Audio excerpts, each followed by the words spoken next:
Assalamualaikum warahmatullahi wabarakatuh.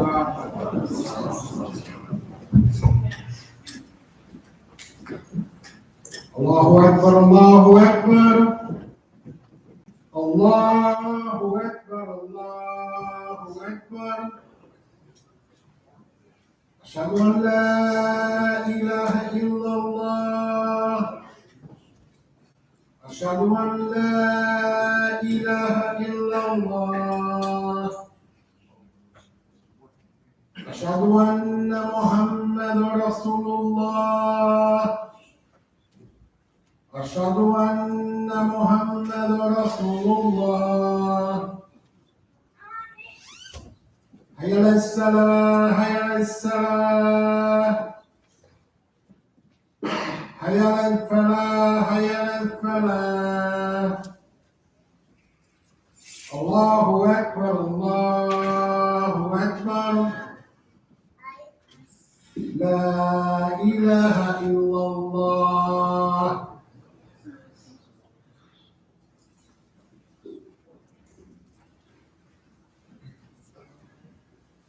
بسم الله الرحمن الرحيم.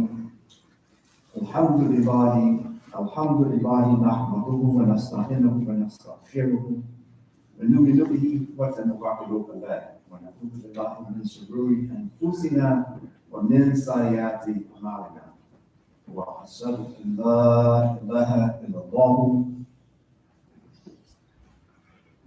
وحده لا شريك له واشهد ان محمدا عبده ورسوله اما بعد. أعوذ بالله من الشيطان الرجيم. Bismillahir Rahmanir Rahim. Before getting into the Khutbah today, I've just been informed that there's a white, GMC that's blocking the driveway. And if you're driving that vehicle, if you could just please move it to the side so others can get through the driveway. Brothers and sisters, before the beginning of each Khutbah, I ask that we remember our brothers and sisters throughout this Ummah, the Prophet Muhammad who may be suffering, whether we know the cause of that suffering or not.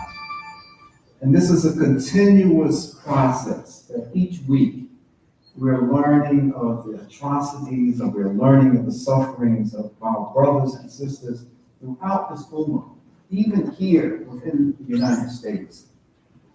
But today I want us once again to remember our brothers and sisters in Gaza. The brothers and sisters in Gaza, as we know, for the last few months, the close to 35,000 Gazans, Palestinian Muslims, have been killed in a very compacted period of time. And this near 35,000 people were told to migrate, keep going south, going south, going south, and they're finally at the southernmost tip of this Gaza Strip. And now close to 1 million Palestinians have gone to the one place that they've been told to go and you'll be safe. And now the Zionist forces are attacking them, bombing, blowing up individual housing. And it's a very unconscionable. It's something that is hard to even imagine, even though we can see the images of what's going on. That over 500 masjids have been destroyed during this genocidal assault. There have been 3 churches along the way that have been destroyed during this genocidal assault. Now there are over 300 scholars, imams, and da'is have been targeted by the Zionist government to stamp out the ability and capacity of the Muslims to move forward, even if they're left alone this very second, right now. That you kill those educated about Islam and you're destroying the potential for the growth of the Palestinian people. Brothers and sisters, the Muslim youth in colleges and universities across the United States and across the world should be encouraged and commended for the efforts that they're putting forth. Let me just say one other quick thing. And that is that these students have learned that the largest portions of the endowment that goes to these universities across the country is invested in the Zionist state of Israel. The very universities are investing in weapons of mass destruction. They're investing in the continuation of the genocide of the Palestinian people. So we have to applaud these young people for recognizing, if we want to make a difference, strike right at the heart, stop that money, force these universities to divest the endowment money that is going for the education of students all across the country. And the largest investments are coming from the universities and their endowments are going to the Zionist state of Israel, whether it's through businesses, primarily through various businesses and war industries. These young people have the courage and they have the foresight to recognize us, to play our small part. We can't stop the American government from doing what they're doing, but what we can do is demonstrate on these campuses. And we see that on many universities, the presidents and the board of trustees are deciding we don't need that heat. And they're withdrawing their investments out of the Zionist state of Israel. Brothers and sisters, let us remember also in our du'as the Rohingya people, that not only have they been driven out of their country of Myanmar, formerly Burma, they've been driven completely out. They are refugees all across that part of the world, in Bangladesh and neighboring countries. But so many now, thousands of them, are on ships, on boats that are out in the ocean because other countries won't allow them to land and to get off of these unworthy boats and ships that they're on. So they're out in the ocean. And now reports are coming that not only have they been driven out of their homes and lost their homes and their property, but now they're being abused. The women on these ships are being abused. The girls on the ships are being abused. The men are abused on the ships. There's a kind of suffering that goes on that you and I don't know about it. So let's just make this generic dua for those in this ummah of the Prophet Muhammad ﷺ and human beings in general. Make our sincere dua that Allah subhanahu wa ta'ala relieve the suffering of these brothers and sisters. Brothers and sisters, I'm not going to take much of your time today, but I want to just remind myself and remind you of a very fundamental responsibility that you and I have as Muslims. There are a lot of things that the Prophet Muhammad ﷺ in the Quran makes clear that if, as Muslims, if we do certain things, that there will be the kind of reward for what we're doing if we do it consistently. And you and I may do something that's so, to us, it's such a simple thing, but because we do it consistently, we can't even imagine the reward that Allah subhanahu wa ta'ala will give us for just doing something good, no matter how small, but we continue to do it on a day-to-day basis. And one of these responsibilities, one of the most rewarding and blessed acts that you and I can do is that of telling others about this man, calling people to the submission to Allah subhanahu wa ta'ala, that this is an act that every one of the over 120,000 messengers and prophets that Allah subhanahu wa ta'ala sent for the guidance of humanity, every single one of them came with the same underlying message of La ilaha illallah. Every one of them. And Allah subhanahu wa ta'ala sent and raised these individuals in so many different societies. If we look at the societies that Allah subhanahu wa ta'ala talks about in the Quran and talks about those messages that were sent for the guidance of their people, we find that every society that these prophets, these messengers were sent to, were wayward societies that they had strayed from the worship of Allah subhanahu wa ta'ala. Allah subhanahu wa ta'ala informs us in the Quran that there's a methodology of how we call people to submission to Allah. He tells us that we call with with a beautiful message. Give a message of submission. One that we are inviting people to submission to Allah subhanahu wa ta'ala.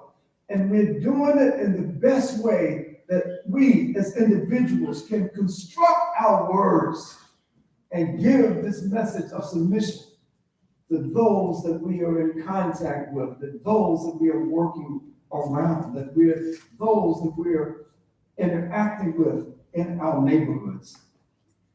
Brothers and sisters, the Prophet Muhammad sallallahu, as you know better than I, has said about this call to submission to Allah subhanahu wa ta'ala, that if one of us gives this message of submission to others, and that one person that we're talking to, Allah guides them to submission to Him, and he's being guided because of what we have said, that Allah used us as an individual to guide others to Islam, that the Prophet Muhammad has said that this is the best that we could possibly do, that it is better for us to do this. And the reward that we would get for just telling people through our example, through our words, guiding others to this faith, is a reward with almost unlimited potential. Brothers and sisters, just want to just go through a very quick kind of capsule of how this message of La ilaha illallah was a message that even the first human beings, this was the message. These were the best words that other human beings had done before us. That when we look at the people of Noah, and we know that for 950 years, the Prophet Nuh alayhi salam called people to the submission to Allah subhanahu wa ta'ala only. And after 950 years of calling his people, he didn't even get his entire family. That it was a relative handful of individuals who accepted the call of La ilaha illallah coming from the Prophet Nuh alayhi salam. And so Allah subhanahu wa ta'ala, as you know better than I, destroyed these disobedient people and saved and spared the lives of those who accepted this message of submission. When we look and read about the Prophet Hud alayhi salam, we know that these were people who were very arrogant. They were very arrogant because of their power and authority that they had been given in the land. And when their Prophet Hud called them to submission to Allah subhanahu wa ta'ala, they of course did not listen. And Allah destroyed them, as the Quran says, by a wind so fierce that we can't even imagine the intensity and the force of just a wind that would destroy an entire people. We have the story about the Prophet Salih, and he tells us in Quran how Salih, the Prophet, went to the Thamud people. But this was another group of arrogant people. They felt that they were the most powerful who have ever walked the face of the earth. These were people that Allah gifted, that they could carve their houses into the mountains. That it wasn't just like carving an entranceway into a cave. They were literally carving homes into rock mountains. That Allah subhanahu wa ta'ala gifted them with this capacity. And these were people, as you know the story better than I, that Allah subhanahu wa ta'ala raised the Prophet Salih and sent them to the Thamud people and told them a very simple thing. All of these animals you can slaughter for yourself to eat, whatever you want to do, but stay away from this particular camel. And Allah subhanahu wa ta'ala destroyed the people of Salat, the Thamud. as a result of just rejecting the message of submission to Allah, a very simple message. Again and again, these powerful civilizations, these powerful people were wiped out in an instant because of their rejection of their responsibilities to worship Allah subhanahu wa ta'ala alone. You and I know, and I'll end with this shortly, that you and I know about the story of the people of Lut. You and I know that Allah subhanahu wa ta'ala sent the Prophet Lut alayhi salam to a people who were practicing an immoral behavior that some commentators of Quran, some scholars of Quran said that it hadn't been practiced by any other human beings before their time. And Allah subhanahu wa ta'ala rose the nephew of Prophet Ibrahim alayhi salam to take the message of submission to these immoral people. And of course, they rejected, like those people who were, I mentioned earlier, they rejected, and of course, they were destroyed, like those who rejected the message of submission by people before them. Brothers and sisters, just one final example, and this is a story about Prophet Shuaib. I'm saying this just as a reminder. We just sort of recently finished the month of Ramadan. If we're not reading the Quran as we should on a daily basis, at least during the month of Ramadan, we have an added attachment to this book. And so I'm not telling you something that you don't already know, but we have the story of the Prophet Shuaib who was sent to the Madian people. And these were people who were very, very proficient. They were very good in business. And they were making a lot of money, but they were cheating the people in the way that they were accumulating their wealth. They were very dishonest in the way that they were accumulating their funds. And when Allah subhanahu wa ta'ala sent the Prophet Shuaib to the Madian people, they rejected as well. And Allah subhanahu wa ta'ala used a kind of unusual way to just kill and destroy this disbelieving people, that there was a loud scream that came from the heavens. And it was so frightening, it was so loud that those disbelievers just died just from hearing this, the piercing sound of the scream, and recognizing that the scream, we don't know what it is, what could be making the sound, but it was coming from the heavens. Brothers and sisters, Allah subhanahu wa ta'ala has commanded each and every one of us to take the responsibility to invite others to the submission to Him. That the primary purpose that Allah subhanahu wa ta'ala has given us this Islam is to invite others to this way of life that is not just a benefit for you and I and others in this world, but is mostly beneficial in the next.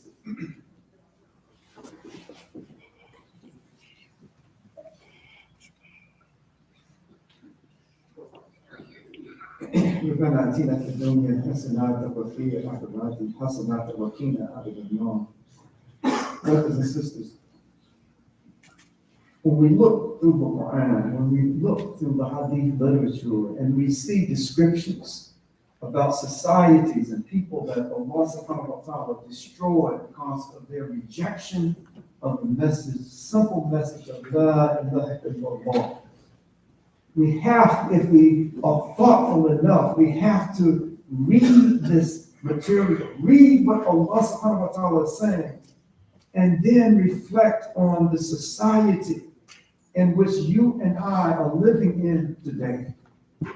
That the Quran is not just, and is not a book of history. It's a book of instructions. It's a book of warnings. It's a warning to any people that have come after the time of the revelation of this Quran. So when we reflect on why were entire civilizations destroyed except for a handful of people. We should think about the environment and the society in which we're living today. There's nothing that we can see and read about in the Quran, about any one of the disbelieving people in these societies that we don't have right here in the society in which we're living today. The difference is that Allah subhanahu wa ta'ala has, the Nabi'een has already been sent. So there's no messenger with the authority and the credential to say that I'm coming directly from Allah subhanahu wa ta'ala. But you and I know that you and I have a responsibility, just like all of the messengers who came before the Prophet Muhammad sallallahu alaihi wasallam and the Prophet Muhammad. You and I have this duty and responsibility to call the people to submission to Allah subhanahu wa ta'ala. Oftentimes, you and I have had discussions, and we can talk with Muslims all across the country, and we can lament. We're so sad, reflecting on what are my children, what kind of environment are my babies growing up in? That this kind of boom, this kind of nonsense that's going on in the personal and collective practice of so many of the folks that we are in an environment and in a space with, and so many of them have strayed so far from the guidance of Allah subhanahu wa ta'ala that we couldn't be surprised if Allah subhanahu wa ta'ala uses some way of destroying those who are rejecting this message of submission in a way that we haven't even read about in the Quran. Think about it, just a scream that Allah subhanahu wa ta'ala used coming from the heavens, and it kills an entire society of disbelievers. Think about how Allah subhanahu wa ta'ala tells us that at a time that's only known by Him, that the time of those who were rejecting submission to Him, that time is up. And those of us who are sitting in these societies and part of this environment, and we're not calling people to the oneness of Allah subhanahu wa ta'ala, we may even be so confused in our minds, and we're hiding the fact that we are even Muslim to the people in our neighborhoods, or the people we're in school with, or the people that we're doing business with. It's nothing but a shame. And I'm sure many of you have heard similar kinds of accounts, that there are persons like myself who may have worked on a job for 10 and 15 years, and nobody on the job even know that I'm a Muslim. Nobody, not that I'm worrying them and talking to them about Islam, but they don't even know that I'm a Muslim. There's nothing about me that would even suggest that I'm anything other than just going along with what this society is doing and making the mistakes that are so prevalent in the society today. Ibn Umar, radiallahu anhu, is reported in the Sahih of Imam Khalid as having attributed to the Prophet Muhammad sallallahu alaihi wasallam, saying that the believer who mixes with the people and endures their harm is better than a person who does not mix with people nor endures their harm. This is in Sahih Bukhari. And just a brief comment on this in closing, that the commentators say about this hadith, first of all, it's talking about the community. It's talking about the believers. It's not just talking about people like some of us who are just Muslims. It's on the entry level to being a part of the ummah of the Prophet Muhammad sallallahu alaihi wasallam, because we have not elevated through our actions the status that Allah subhanahu wa ta'ala gives to the believers. We're still on the entry level. We're doing the things today that we were doing 20 and 30 years ago, perhaps, even before Allah subhanahu wa ta'ala guided us to Islam. So the hadith is talking about the mu'minun, talking about the believers.